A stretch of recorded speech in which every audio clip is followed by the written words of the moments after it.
Okay, so completed the MPP solar all-in-one unit, and there's your controller. I've got the AC out going to this electrical box. It's got an actual circuit breakers. This one's the only one active. The other three are just there for show. They're not wired up or nothing, but they are on the bus. And in this situation, this is actually double throw, double pole. So I had to actually take the 120 and put it on the other side to actually energize this to work. So just in case you need to know that, it doesn't work. Positive and minus for the input for the panels. And I have ability to have more solar panels to it if I want to on another array. This right here is a GFI switch. This is a 20 ampere. That's all I need for the input on this. It says my generator is only 15 amps, 120 volts on the outputs for it. So basically, that's all it's going to get anyway. So 20 is more than enough. It'll break it if something goes wrong with the inverter on the generator. And this is the output right here. It's 120 volt output, and right now it currently is power in the greenhouse. This right here is a 12 to 48 volt DC fusible switch. It's 100 amps, and this can break my circuit if I want to and shut everything off. And it's on the ground side, positive side there. This is the batteries. Follow it down. I have 4 100 amp hour light PO4 batteries, lithium iron phosphate, and there's 2 in series to make 24 volts because it's a 24 volt unit. So you connect the positive to the negative, and then there's your ground, and there's your hot wire or your voltage DC plus positive. And I have the same thing over here. This unit, these are parallel, these are in series to make 24 volts, and that's the output for that, positive, and this is the negative output. And you can see I have these at this point, these cables, I have them paralleled. So yeah, when you parallel stuff, positive to positive, negative to negative. Okay, let's go over the basic architecture for this assembly. It has a pure sine wave inverter, a built-in PWM or MPPT solar charge controller, and you really want an MPPT. They're more efficient than a PWM. You have a configurable input voltage range for home appliances and personal computers. You have a configurable battery charging current to suit different applications. Configurable priority of AC solar charger. Compatible to mains voltage or generator power. When they mean that, they mean the power coming out of your wall. Okay. Automatic reset, overload and overtemp and short circuit protection. Smart battery charger designed to optimize battery performance, and a cold start function. Now, here's our inverter unit, and our voltage AC out will go to power any home appliance. Relatively. You have a battery bank connection that will go to your batteries, and this is the voltage AC input that you can either from your wall power from your utility company or a generator will plug into, and then you have your solar panel power array, and that can be 30 to 80 volts DC. So you can take 4 100 watt 12 volt panels and put them in series, and since the raw voltage of a 12 volt DC solar panel is approximately anywhere from 17 to 20 volts, you're going to meet that 80 volt requirement. And another thing too, when you put them in solar panels in series, don't increase the current. First thing you want to do is unpack this thing and inspect it. There's a little plate you take off at the bottom here, which you will give you access to connecting the device to the various requirements for the system. And then there's a couple of screw holes that mount up here that you can mount it onto the wall with. And there's also a little wing brackets, little L brackets that attach here, and then you can put another screw there, and same thing with the other side. So now I have the unit attached. Screw down there, screw up there, screw on the corner. Now I'm going to take off this shelf, and then I'm going to explain how I'm going to wire this up. Where we're going. Okay, so I wired the 2 switches for the input for the solar panel array, and I can have 2 sets of panels in there. And that combines into the, I did find some 6-gauge wire, which I was happy to find off an older inverter that burned out from China. So that step part here for wiring up the input for the solar panels is complete. All I need to do is connect them, the MC4 connectors, to the array of panels. Okay, so this is, the right side is my negative terminal for my battery. And I'm going to go ahead and make sure that you unscrew this so that you can see that it's fully open. And then I'm just going to attach it.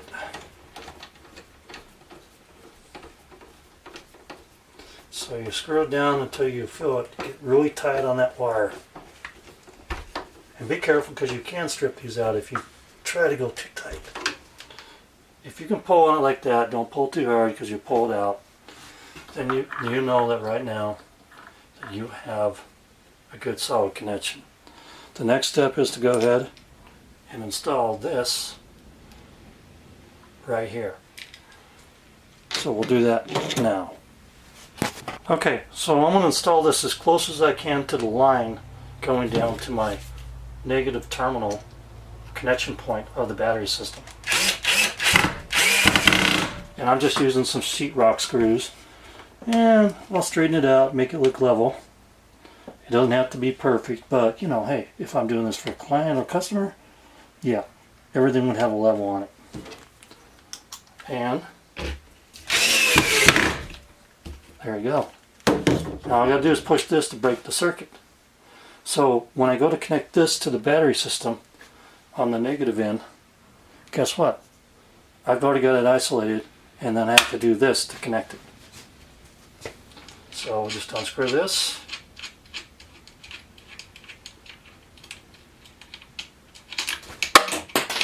And attach it there. Okay, and then when I attach this here, I've just screwed the nut on. You might have to start it by hand. Try to leave yourself a little room on this bend. You don't want to be too close to it. I think I need to.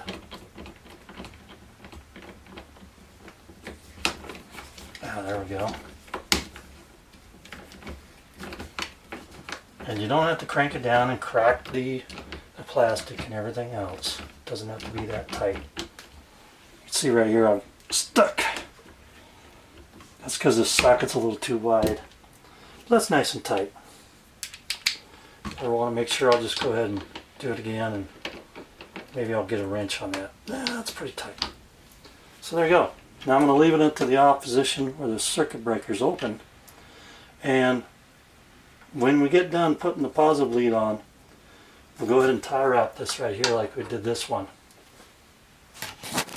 Okay, so I've chosen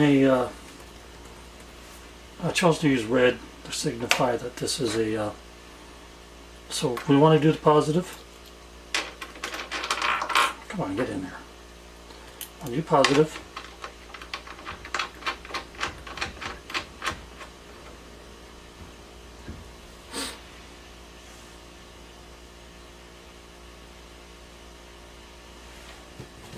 Tighten that up.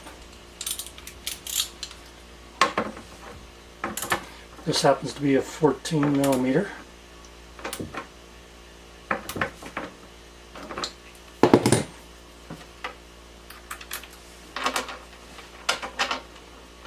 And I like to use anything I can to isolate myself from the battery system, but I couldn't find the right adapter, so at least I'll use a handle.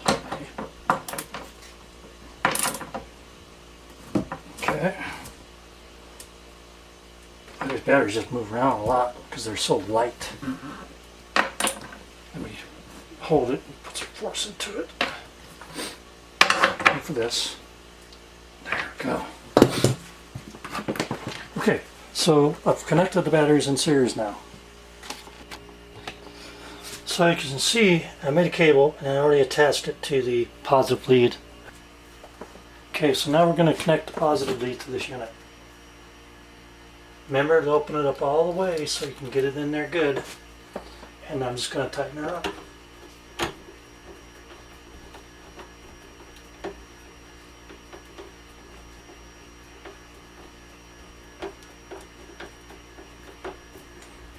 Till it's snug, don't over tighten.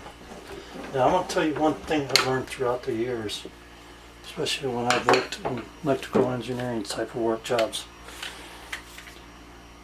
Do never use a damn power tool to terminate into these lugs.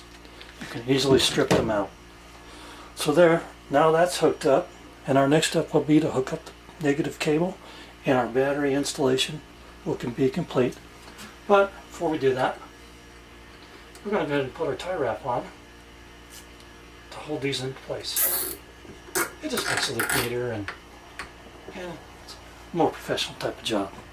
Okay, so I've attached the battery cables, the breaker switch. Remember, you always do the positive side first, but when you're doing series, do your series first and then connect your positive lead to your battery. Then break it out into a breaker switch like this. And when I put this on, it didn't get any sparking because guess what? There still was no connection. So if I want to turn on, all I do now is I do that, and now I have a live battery situation. But I do not have this unit on. There's a power switch for it, and I'm not going to turn it on yet because I'm going to leave this disabled on the battery. But that completes installing the battery to the MPP solar 24 volt all-in-one inverter. So the next thing to do is to do the input and the outputs for this unit, and I'm going to mount a 100 amp box right here, and it will actually run out from here into the box, and it'll be just like a regular electrical panel in your house. I'll have to run the ground, the panel down, and I'll run the two wires in on the neutral and the hot wire to create a single phase with circuit breakers in our electrical box. Okay, so the next step will be to put this box in, and this is for like residential. Has a main shut-off switch. It's a 100 ampere. Easily could be used in the cabin, and this would be expandable as you expand units. And I'm going to start wiring up the panel, and for the output for the AC off the unit, I picked a 8 gauge wire because it's good up to 40 amps, okay, and generally. And I've already preformed it so it'll fit into where I want it to within this unit. So let's go ahead and put this on. Before we put this on, we're going to make sure that we use this right here. This is a OxyGuard. It keeps from oxidation, especially if you use aluminum wire. You want to use this. Otherwise, your aluminum will degrade over time and could cause fires. Isn't that wonderful? And I'm going to use a 1-inch connector at the top. This is a clamp type connector. So they just simply, you hit the knockout hole. There's knockout holes all over the box. You hit them from the side and they come out. So I'm going to hit this knockout hole, and you simply just put this washer in.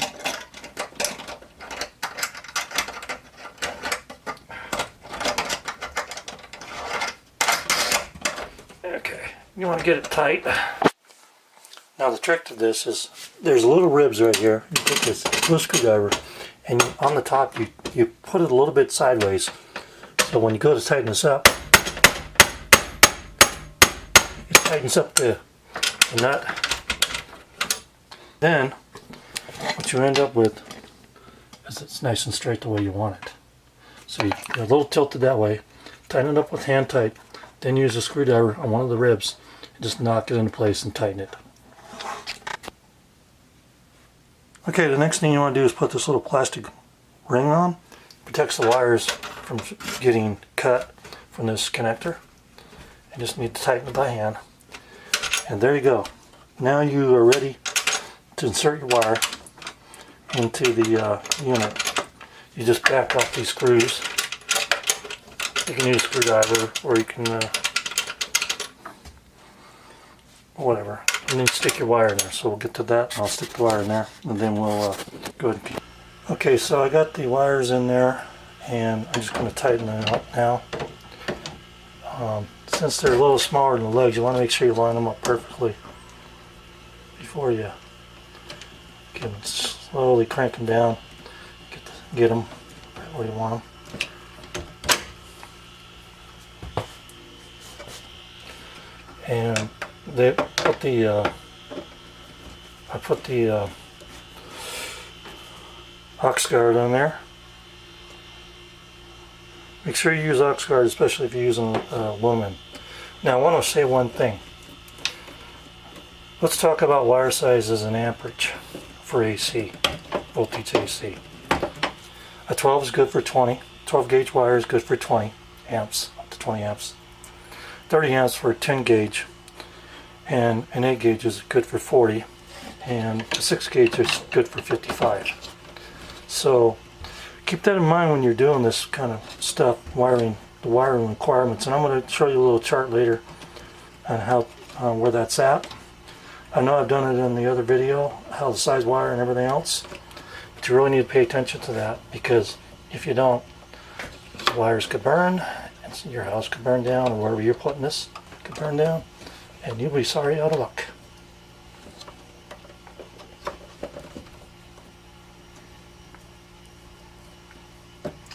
Now you're probably asking why I'm only doing this one side, because there's another side here too.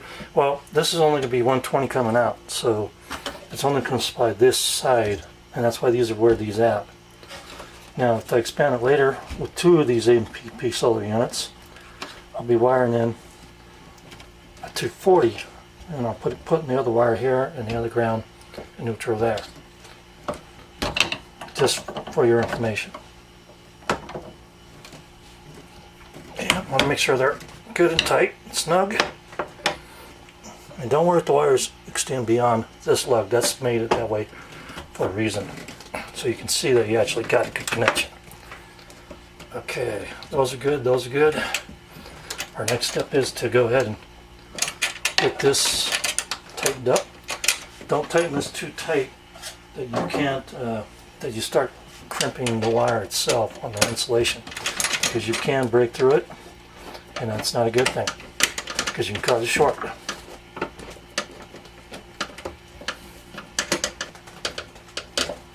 Basic idea is for this to hold the wire. So it's holding the wire, and that's what I want right there. I want to make sure I pull on these. I can't pull these out. Same thing with the top up here. I want to make sure you can't pull these wires out. Make sure you have a good ground, and that the ground is underneath that washer, to make sure you got a good ground on that that wire on the ground. You want to make sure you have a good ground, so make sure everything's good there. So that's going to be the 120 coming into this panel box. And the reason why we put the neutral and the ground here, because we use this right here. This right here, you apply this if you're going to be using the ground and the neutral in the same bar. And you only do this on the main panel. If I put a sub panel on this, the ground will go to the box. It won't go to the if I put another panel on here, a sub panel, the ground goes to the box, not to the neutral bar. Just a little follow. Okay, so now I'm going to use a 12 gauge 3 wire and about 15 feet of it. The 10 gauge was just too much, and since I'm only going to input to the inverter 15 amps anyway, if I plug it into a generator, not 30 with the 240 plug, but a 120 at 15 amps. This will do just fine, because 12 gauge is for 20, 10 is for 30, 8 is for 40, 6 is for 55 amps. So just remember that. Okay. I'm going to go ahead and cut some lengths here, and then I'm going to show you how I'm going to install the outlets and wire the box and the panel. Okay, so I've got this little connector. It's a clamp connector, like the one we used up here. Okay. And what we're going to do is we're going to do a knockout. So all it takes is a small hammer, and you want to see where it's connected at. There'll be two ends that are connected, top, bottom. So you'll see that you'll be able to flip this. I'll show you. So just watch.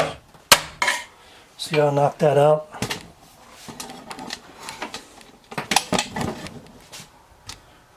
See how this right here got knocked out?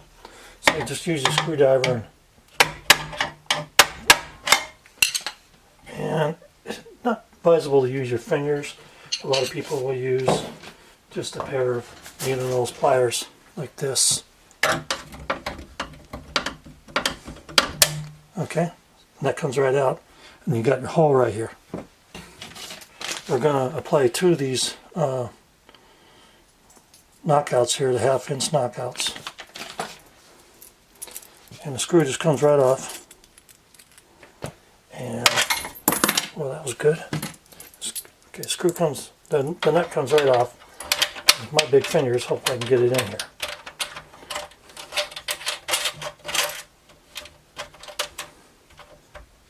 Okay. Now to tighten this, we just take the screwdriver again, find that little edge right there.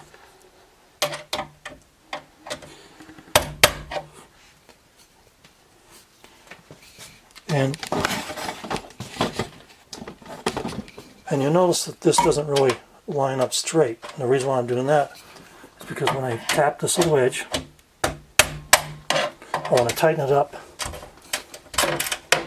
as much as I can get it. And then I'm going to go ahead and tighten this, get one of the edges of the nuts, and that'll straighten out and that'll tighten up. So I'm going to do that with the other one, and then we'll proceed with the rest of the wiring. Okay, so I've already stripped this one right here, and you can get yourself a decent little stripper. I'm going to strip the black one and the white one. And it'll have on here which one is 12 gauge for what gauge you're doing. You want to strip about a 1/2 inch off.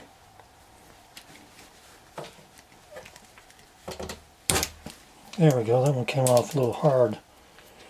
And that's acceptable length. You probably could go just a little bit more, but it's just going to go into this bus wire over here for the first circuit.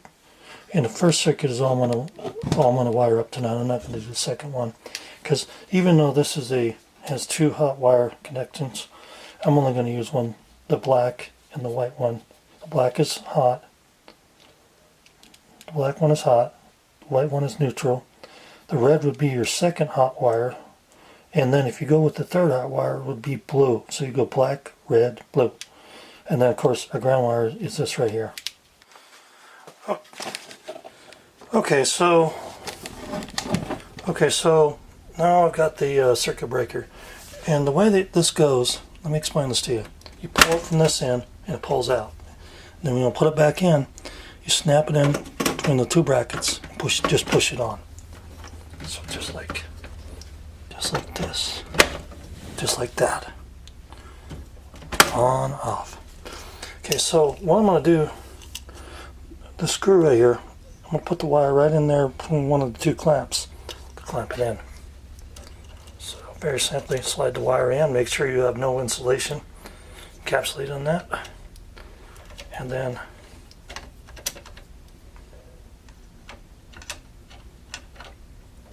just screw this down till it's tight.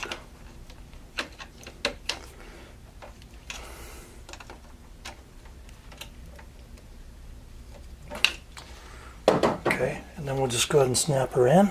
And remember, this bus bar right here connects to that point, to that point, to that point, to that point. Just follow the metal. The other side is for the other 120, and when you have a 240 relay in your system, it'll grab both of these to make the 240. That's how this works. Okay, so just a hint. When you're actually slicing this Romex, this plastic sheeting, all you want to do is you just want to go ahead and slide it off to the end, how much you want to cut. And then you would have to cut in your wires in, and then you slide it back. So that's the one tip. So let's get started on this outlet here. I'm just going to slide this back in. It's about there. Then if I want to, I can clamp it down, because I really don't want all that insulation in there. And you can see I still have a whole bunch of air on the end. So I'm just going to go ahead and pull it about, it doesn't like come off as easy as it does to go back on. So I'm going to cut about that much off. In fact, I only need a little piece, really, about that length, because my box can be right next to it. And the rest of them want bare wires. So pretty much run it all the way down to about right here. And I'm going to cut it. And you can easily do it with a pair of scissors. That's about right there. So, I got it all cut off. It's a tosser. Just slide this back over here. And get it in there. And voila. Well, I realized that I didn't get the right box, the right cover for the box for the outlet, so I've decided to change it up a little bit. You see this box right here. This is usually for mounting inside of a wall. It has the wings so it'll clamp onto the paneling. But it also has these little things right here where you slide the wires in through. So we're going to use this instead. And really don't need a GFI, so we're just going to use a regular 20 amp one because I've already got this to a circuit breaker anyways. So it's really not needed. So I'm going to go ahead and mount this box and run the wires through, and then we'll finish up wiring it. Okay, so I got the new box mounted, and I've got a little ground wire here, and that's the green one right here. And remember that neutral's on the same side, and on the 20 amp plug we have this little T on them instead of just a little one slash. And you want to tighten up the other ones that you're not going to use. So I'm going to tighten up the screws I'm not going to use. First thing we want to do is you want to attach your ground wire. And you want to kind of look at it and go, which way do I need to bend this with the universe? So if I want to mount it in there like that, I want to make sure that this thing is kind of bent like that. So it'll fit nicely right here on my screw. Now it takes a little playing with to get it in there, and then you get it in there and you got it around the screw. You just go ahead and tighten it.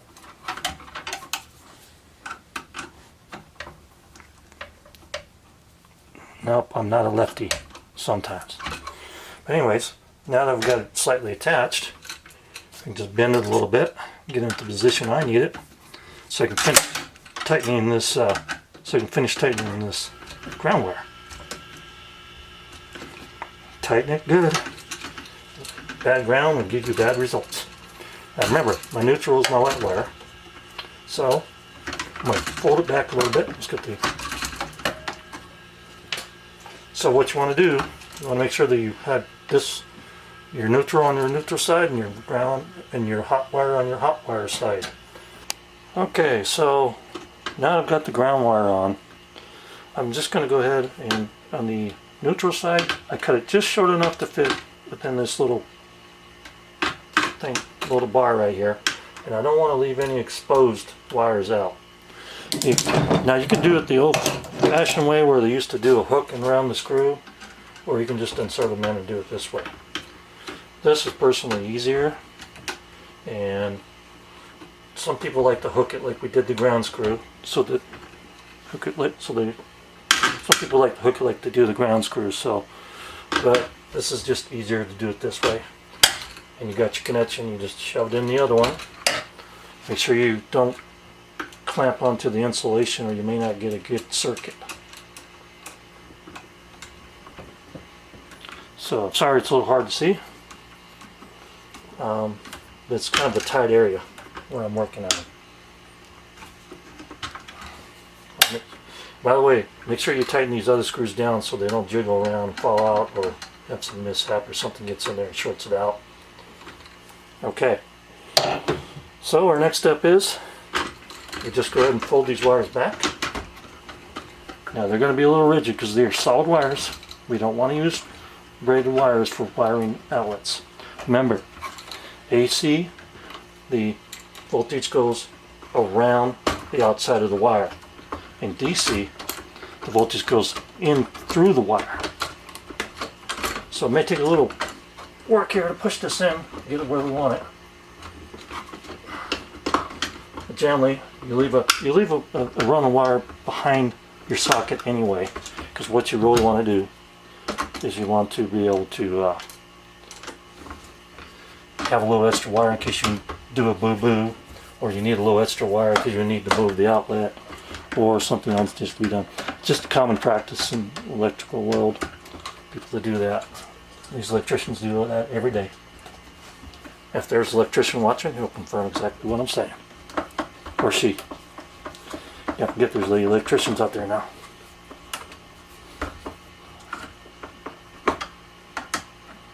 So it's going to take a little bit of work to get this thing clamped down. We're going to clamp down, and then I'm going to put this little case on here, just for extra protection. Go the way I want. Then we can test the circuit. And one thing you can do to get this put in there is just push down on each end, and then go ahead and screw it down so it'll be easier to mount the socket in there. So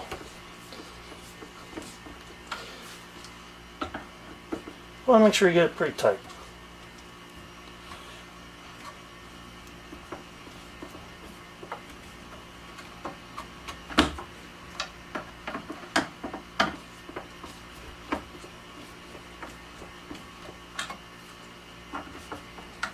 Okay, so now we're going to put the facing on. I'll get to that in just a minute. Okay, so I canalized another screw from another unit.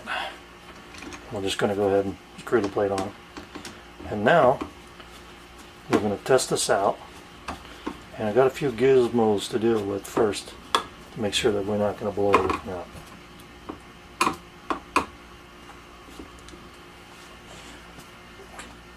Now the GFI I will connect later to the input. Okay, one thing I found out is that this is actually double pole, double throw, which means it has to have both energized to work. Okay, so now I'm going to turn this on. I'm going to make the connection to the batteries. The unit will warm up, and as soon as it starts putting out 120 volts, 120 volts. So now we're going to test this. We're going to test this right here, and we want to see that this turned both orange here to test our circuit. So I've already got this on the on position. I'm going to turn on the circuit breaker, and it can confirm. Yes, we have two orange, the correct circuit, and it should make a difference. But we'll unplug this, and we'll plug this in. And the other one will work too. So now we know that this circuit's working correctly. So let's test the light, see how it turns on the light. I'm going to turn this off for a minute. Okay, so we have 120 volts, and I'm going to go ahead and turn the circuit on. And I'm going to test the light. We have power. So now I can go ahead and use this to run a refrigerator, a freezer, and I can get another unit and plug it in on that side. Then I can do 240 if I wanted to. So there are appliances that require 240, like a water heater, dryer. Most of your heating, like your HVAC and everything else, requires that. So there we go. And you're going to say, what about the other one? Well, it works too. See? So my next step is to wire in the input. Okay, so I just took the GFI where I put it where I want it for the input voltage, and I don't have a faceplate cover for it, but I don't really need it, but I'll get one later. Now we're at the point here where I put some more breakers in just to fill the holes for what's on this panel right here, the panel cover, so I could easily hang it and it would like that. And start your screws. And they're a little hard to get in, so they're not going to be easy. But all in all, this is a complete system now, except for one little face panel. And let's get one more screw on that. Okay, so I got the panel on now, so I can shut it. And it'll look like that. That locks.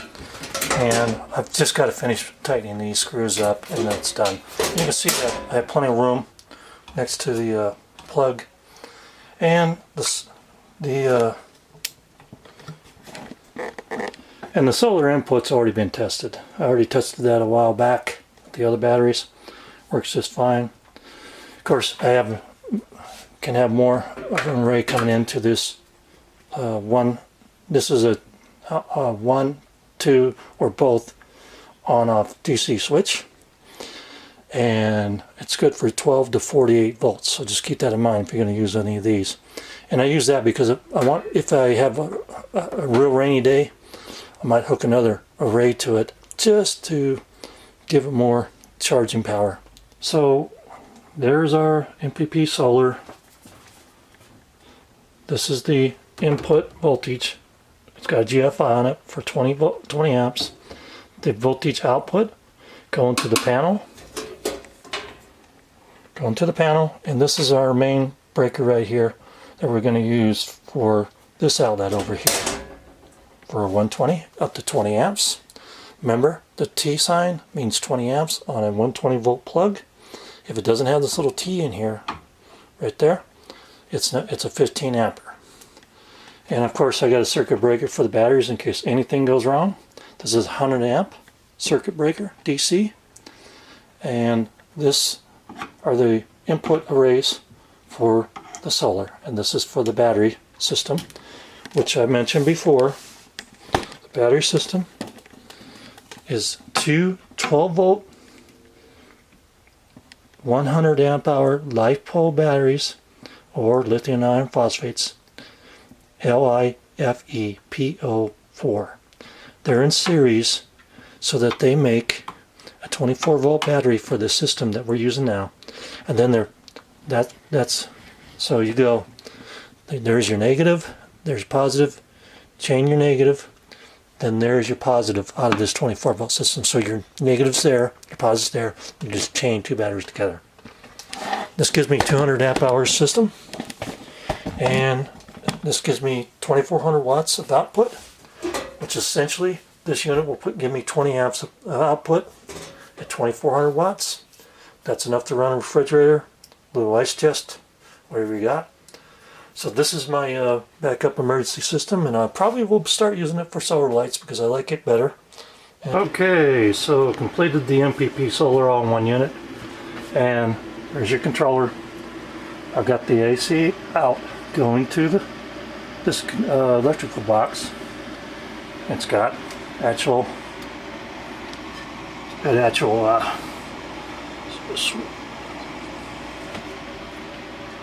got an actual circuit breakers. This one's the only one active. The other three are just there for show. They're not wired up or nothing, but they are on the bus. And in this situation, this is actually double throw, double pole. So I had to actually take the 120 and put it on the other side to actually energize this to work. So just in case you need to know that, it doesn't work. So, and this is the input for the positive and minus for the input for the panels. And I have ability to have more solar panels to it if I want to on another array. This right here is a GFI switch. This is a 20 ampere. That's all I need for the input on this. It says my generator is only 15 amps at 120 volts on the outputs for it. So basically that's all it's going to get anyway. So 20 is more than enough. It'll break it if something goes wrong with the inverter on the generator. And this is the output right here. It's 120 volt output, and right now it currently is power in the greenhouse. This right here is a 12 to 48 volt DC fusible switch. It's 100 amps, and this can break my circuit if I want to and shut everything off. And it's on the ground side, Positive side there. This is the batteries. This is for the array for the solar panels coming in. Follow it down. I have 4 100 amp hour light PO4 batteries, lithium iron phosphate, and there's 2 in series to make 24 volts because it's a 24 volt unit. So you connect the positive to the negative, and then there's your ground, and there's your hot wire or your voltage DC plus positive. And I have the same thing over here. This unit, these are in series to make 24 volts, and that's the output for that, positive, and this is the negative output. And you can see I have these at this point, these cables, I have them paralleled. So yeah, when you parallel stuff, positive to positive, negative to negative. Now we'll discuss a little bit more about wire sizes and everything else as we go along, but you can see it's chugging along. And you can check a lot of stuff, see where it's at.